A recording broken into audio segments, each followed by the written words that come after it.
Om Namo Bhagavate Sri Ramanaya Shuklambaradharam Vishnum Shashivarnam Chaturbhujam Prasannabadanam Dhyayet Sarva Vignopashantaye Karunapurna Sudabdhe Kabalita Ghana Vishwarupa Kiranavalya Arunachala Paramatman Aruno Bhavachitta Kanja Suvikasaya Vande Sri Ramana Maharshi Acharyasya Padabjam Yo me darshayadhisham Bhantam dhvantamatityaha Akhanda Satchidanande Parabrahmanya Laukike Vilasantam Gurum Nomim Sarvada Hridyaham Bhaje Om Namah Pranavarthaya Shuddha-Jnanaika-Murtaye Nirmalaya Prashantaya Dakshinamurtaye Namaha. Vichara Sangrahamu or Self-Enquiry. Self-Enquiry is the first work the Maharshi ever wrote. It was written about 1901, that is, when he was a young man of about 22. He was already a jnani, sage, in perfect realization of the self, in the resplendent bliss of divine knowledge. At that time, he was living in Virupaksha cave on the hill of Arunachala. A number of disciples had already gathered round him. Although he had not actually taken a vow of silence, he seldom spoke, and so wrote his replies to certain questions put to him by Gambhiram Seshayya, one of the earliest devotees. The latter copied them in his diary. After his death, this diary was obtained from his brother. The questions and answers were edited by Natanananda and published with Bhagavan's approval under the name of Vichara Sangraham or Self-Enquiry. Subsequently, they were changed into the form of an essay. The original form has been adopted in the present work. There is no youthfulness or immaturity in the work. The Master wrote with the authority of full spiritual knowledge, just as in his later years. Like all his expositions, verbal as well as written, this is concerned with practical questions of the path to realization of the self, never with barren theory. However, it does differ from later expositions in one important respect, that is, that it describes not only the path of self-enquiry but others also: meditation on one's identity with the self and a yogic path based on breath control.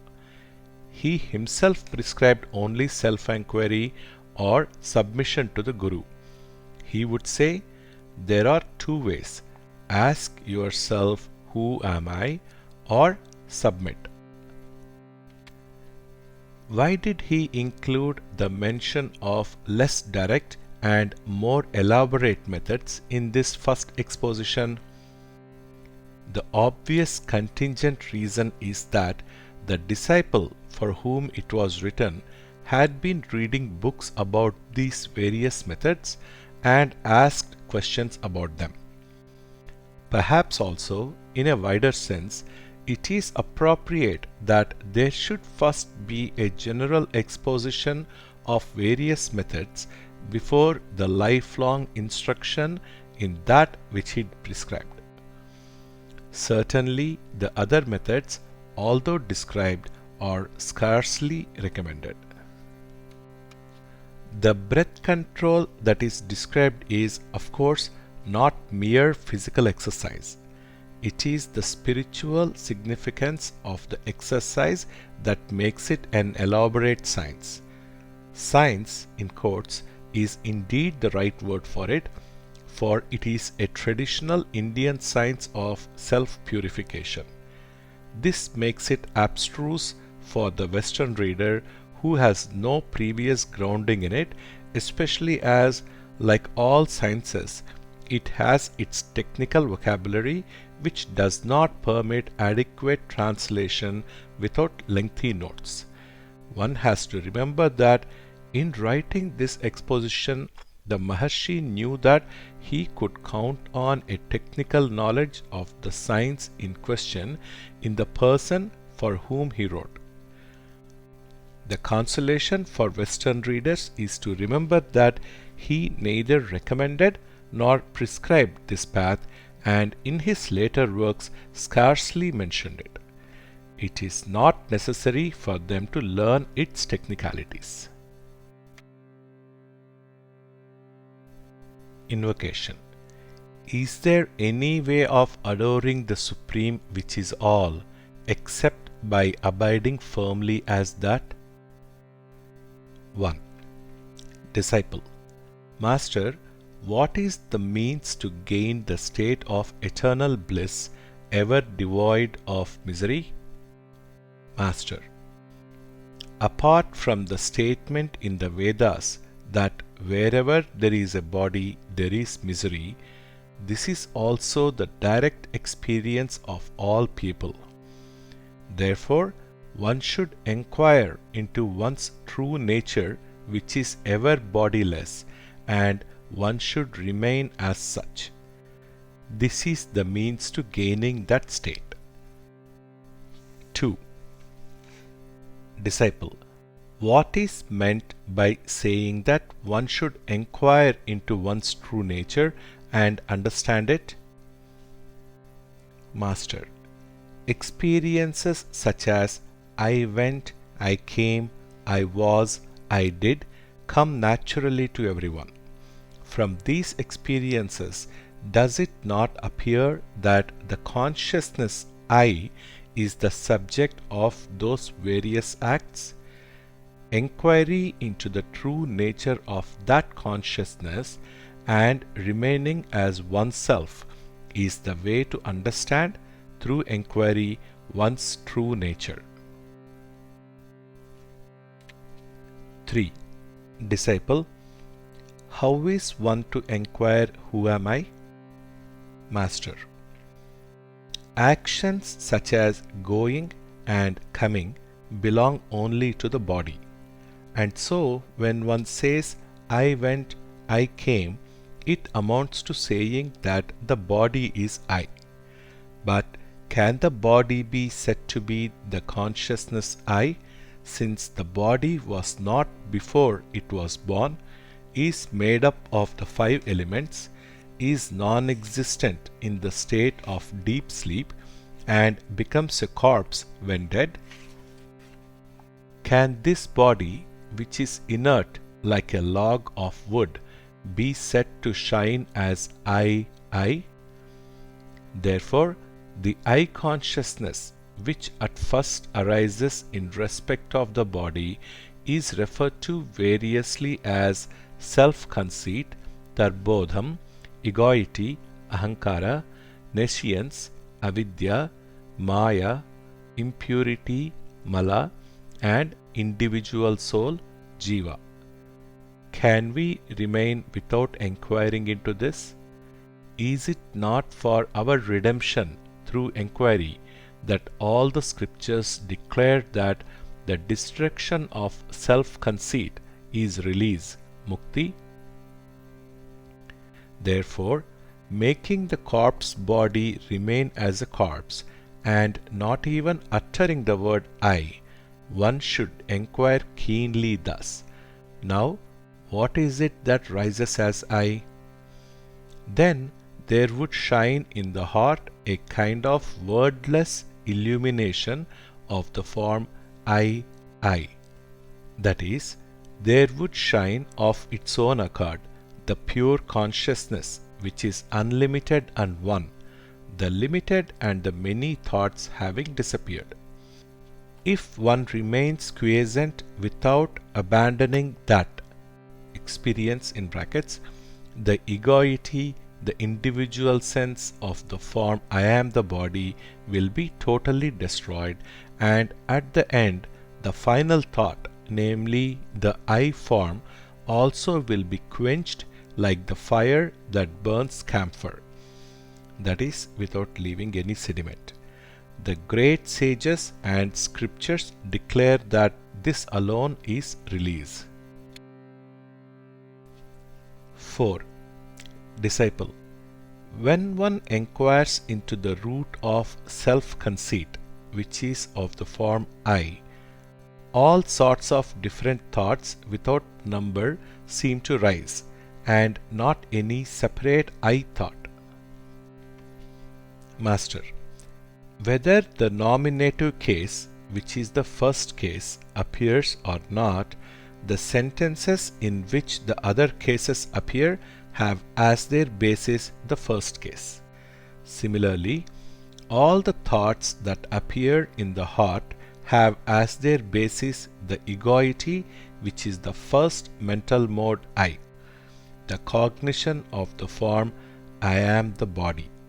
Thus, it is the rise of egoity that is the cause and source of the rise of all other thoughts.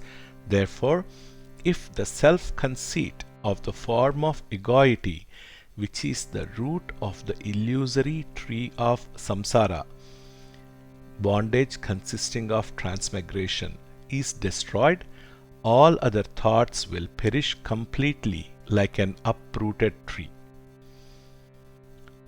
Whatever thoughts arise as obstacles to one's sadhana, spiritual discipline, the mind should not be allowed to go in their direction, but should be made to rest in one's self, which is the Atman.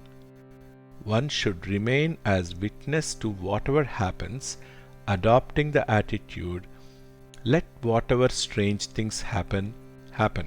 Let us see. This should be one's practice. In other words, one should not identify oneself with appearances. One should never relinquish one's self. This is the proper means for destruction of the mind, manonasa, which is of the nature of seeing the body as self and which is the cause of all the aforesaid obstacles. This method, which easily destroys egoity, deserves to be called devotion, bhakti, meditation, dhyana, concentration, yoga, and knowledge, jnana.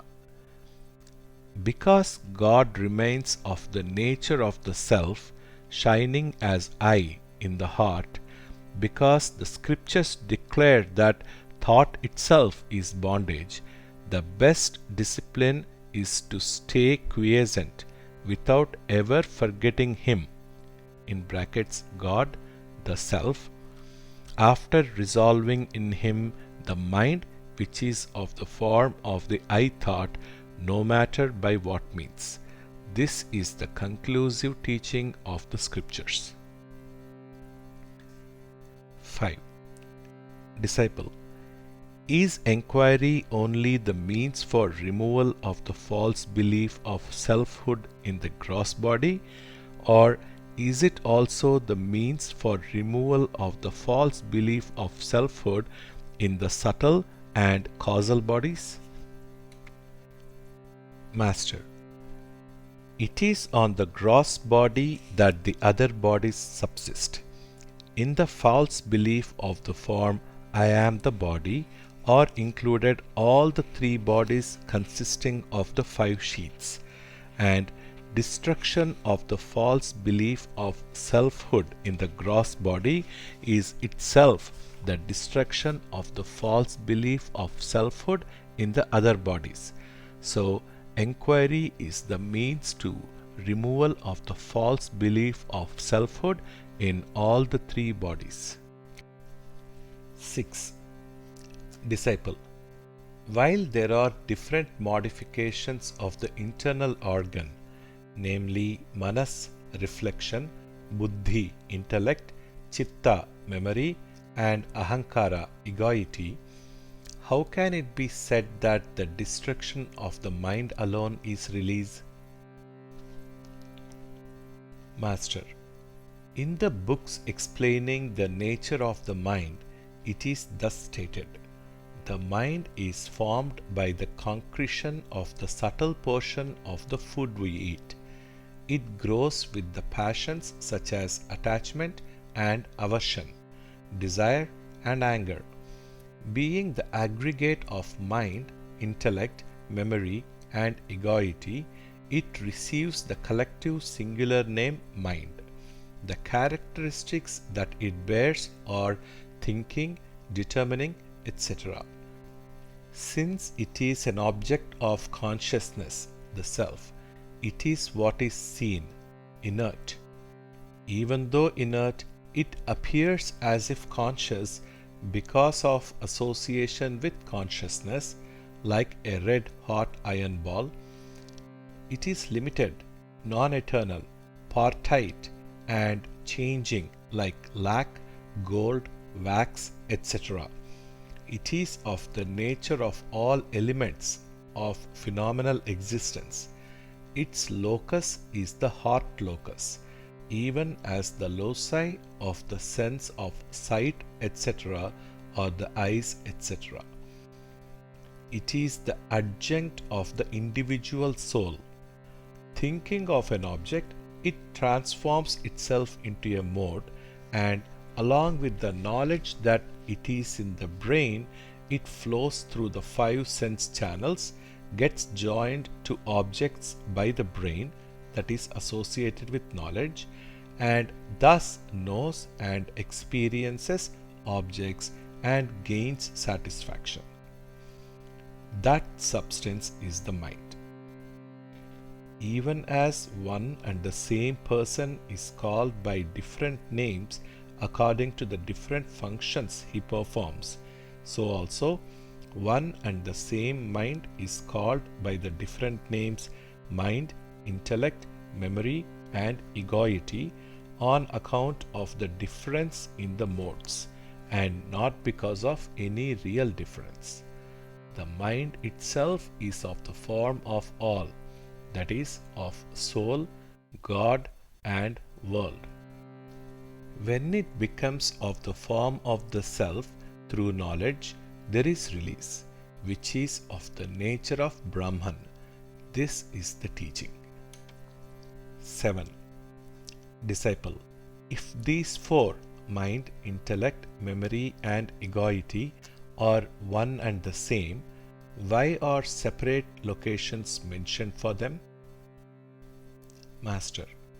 It is true that the throat is stated to be the location of the mind, the face or the heart of the intellect, the navel of the memory, and the heart or sarvanga of the egoity. Though differently stated thus, for the aggregate of the mind or internal organ, the location is the heart alone. This is conclusively declared in the scriptures. 8. Disciple. Why is it said that only the mind, which is the internal organ, shines as the form of all, that is, of soul, God, and world? Master. The instruments for knowing objects, the sense organs, are outside, and so they are called outer senses, and the mind is called the inner sense because it is inside. But the distinction between inner and outer is only with reference to the body. In truth, there is neither inner nor outer. The mind's nature is to remain pure like ether. What is referred to as the heart or the mind is the collocation of the elements of phenomenal existence that appear as inner and outer. So, there is no doubt that all phenomena consisting of names and forms are of the nature of mind alone.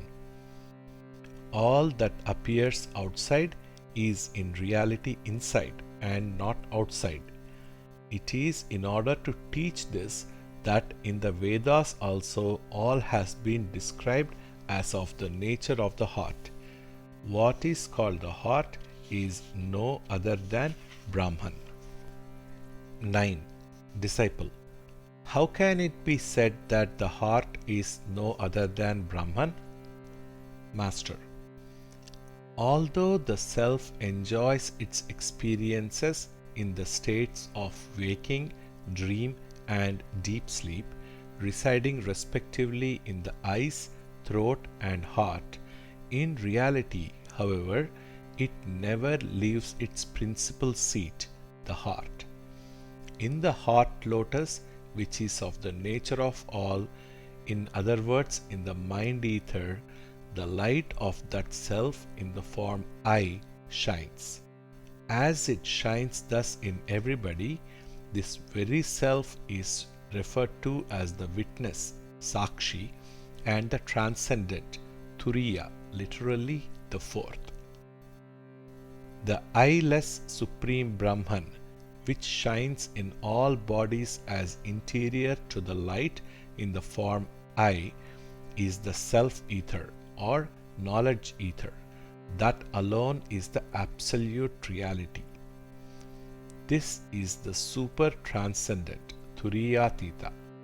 Therefore, it is stated that what is called the heart is no other than Brahman. Moreover, for the reason that Brahman shines in the hearts of all souls as the self, the name heart is given to Brahman. The meaning of the word Hridayam, when split thus, Hrit Ayam, is in fact Brahman. The adequate evidence for the fact that Brahman, which shines as the self, resides in the hearts of all people is that all people indicate themselves by pointing to the chest when saying I.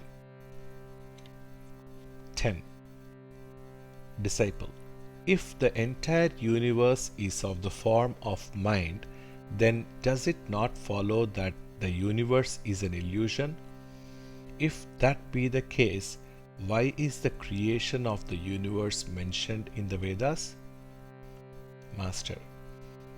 There is no doubt whatsoever that the universe is the merest illusion. The principal purport of the Vedas is to make known the true Brahman after showing the apparent universe to be false. It is for this purpose that the Vedas admit the creation of the world and not for any other reason. Moreover, for the less qualified persons, creation is taught, that is, the phased evolution of Prakriti, primal nature, Mahat Tattva, the great intellect, Tanmatras, the subtle essences, Bhutas, the gross elements, the world, the body, etc. from Brahman, while for the more qualified, simultaneous creation is taught, that is, that this world arose like a dream on account of one's own thoughts induced by the defect of not knowing oneself as the self. Thus, from the fact that the creation of the world has been described in different ways, it is clear that the purport of the Vedas rests only in teaching the true nature of Brahman after showing somehow or other the illusory nature of the universe. That the world is illusory, everyone can directly know in the state of realization, which is in the form of experience of one's bliss nature. 11. Disciple. Is self-experience possible for the mind whose nature is constant change? Master. Since Sattva-guna, the constituent of Prakriti, which makes for purity, intelligence, etc., is the nature of mind, and since the mind is pure and undefiled like ether, what is called mind is in truth of the nature of knowledge. When it stays in that natural, that is pure state, it has not even the name mind. It is only the erroneous knowledge which mistakes one for another that is called mind. What was originally the pure sattva mind of the nature of pure knowledge forgets its knowledge nature on account of nescience, gets transformed into the world under the influence of tamoguna, that is the constituent of Prakriti which makes for dullness, inertness, etc., being under the influence of Rajoguna, that is the constituent of Prakriti which makes for activity, passions, etc., imagines I am the body, etc., the world is real, acquires the consequent merit and demerit through attachment, aversion, etc., and through the residual impressions, vasanas thereof, attains birth and death. But the mind, which has got rid of its defilement, sin, through action without attachment performed in many past lives, listens to the teaching of scripture from a true guru, reflects on its meaning, and meditates in order to gain the natural state of the mental mode of the form of the self, that is, of the form I am Brahman, which is the result of the continued contemplation of Brahman. Thus will be removed the mind's transformation into the world in the aspect of Tamoguna and its roving therein in the aspect of Rajoguna. When this removal takes place, the mind becomes subtle and unmoving. It is only by the mind that is impure and is under the influence of Rajas and Tamas that reality, that is the self, which is very subtle and unchanging, cannot be experienced.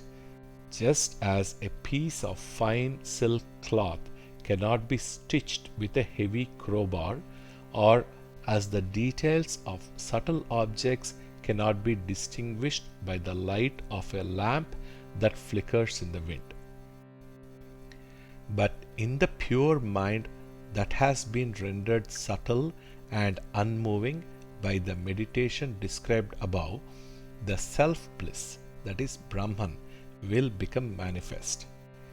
As without mind there cannot be experience, it is possible for the purified mind endowed with the extremely subtle mode, vritti, to experience the self-bliss by remaining in that form, that is, in the form of Brahman.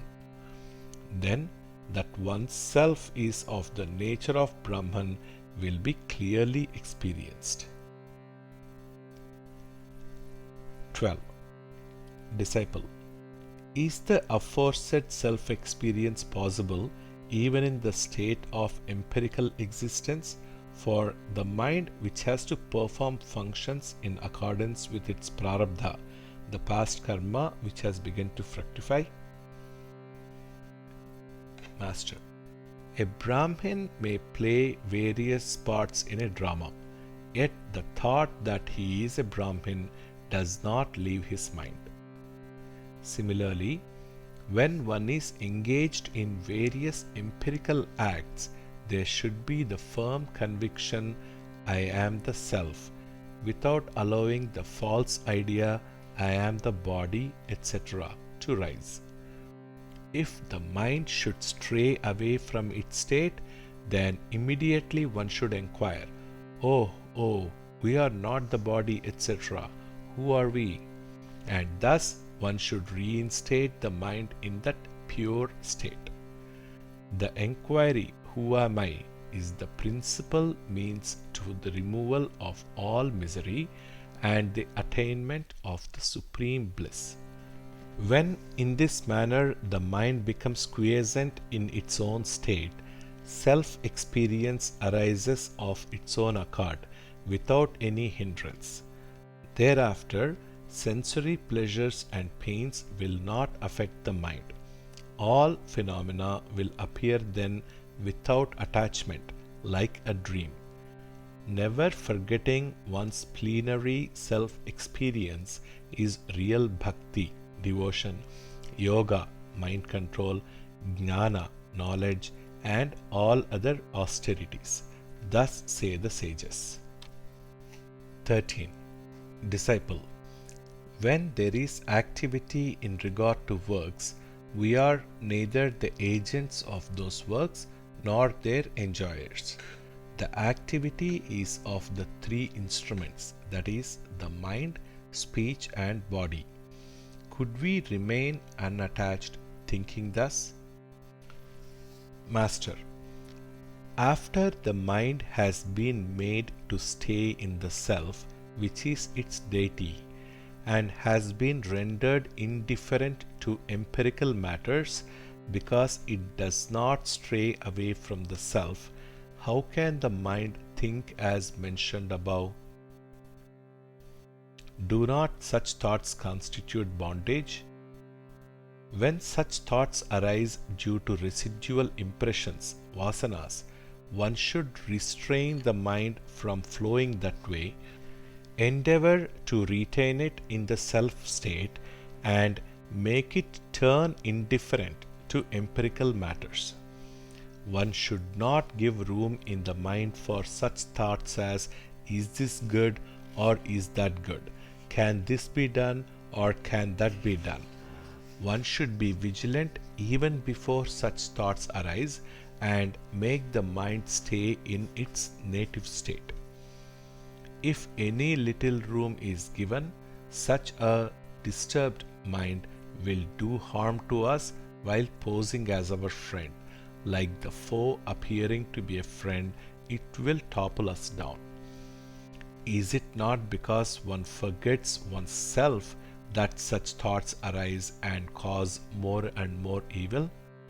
While it is true that to think through discrimination, "I do not do anything, all actions are performed by the instruments," is a means to prevent the mind from flowing along through vasanas, does it not also follow that if the mind flows along thought vasanas, it must be restrained through discrimination as stated before?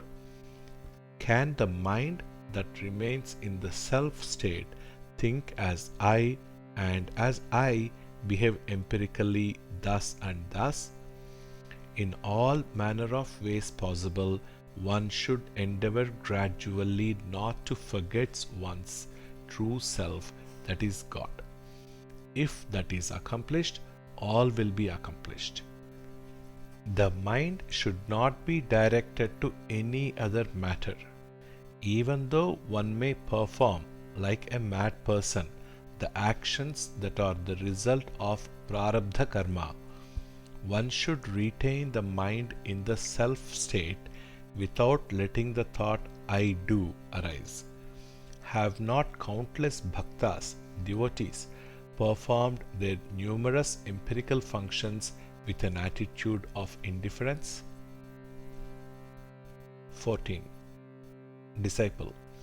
What is the real purport of sannyasa, renunciation? Master. Sannyasa is only the renunciation of the I thought and not the rejection of external objects. He who has renounced the I thought thus remains the same whether he is alone or in the midst of the extensive samsara, empirical world. Just as when the mind is concentrated on some object, it does not observe other things even though they may be proximate, so also, although the sage may perform any number of empirical acts, in reality he performs nothing, because he makes the mind rest in the self without letting the I thought arise. Even as in a dream one appears to fall head downwards, while in reality one is unmoving, so also the ignorant person, that is the person for whom the I thought has not ceased, although he remains alone in constant meditation, is in fact one who performs all empirical actions. Thus the wise ones have said. 15. Disciple. The mind, sense organs, etc. have the ability to perceive. Yet, why are they regarded as perceived objects? Master. Drik, knower, is the seer. Drishya, known object, is the pot, that is the seen object. Further, the eye organ is the knower, body, pot, etc. are known objects. The sense of sight is the knower, the eye organ is the known object. The mind is the knower, the sense of sight is the known object. The individual soul is the knower, the mind is the known object. Consciousness, the self, is the knower, the individual soul is the known object. As shown in the above scheme, since we, the consciousness, know all objects, we are said to be Drik, the knower. The categories including the pot, etc. are the objects seen, since they are what are known. In the table of knowledge ignorance, that is knower known given above, among the knowers and objects of knowledge, it is seen that one is the knower in relation to another, yet since that one is the object in relation to another, none of those categories is in reality the knower.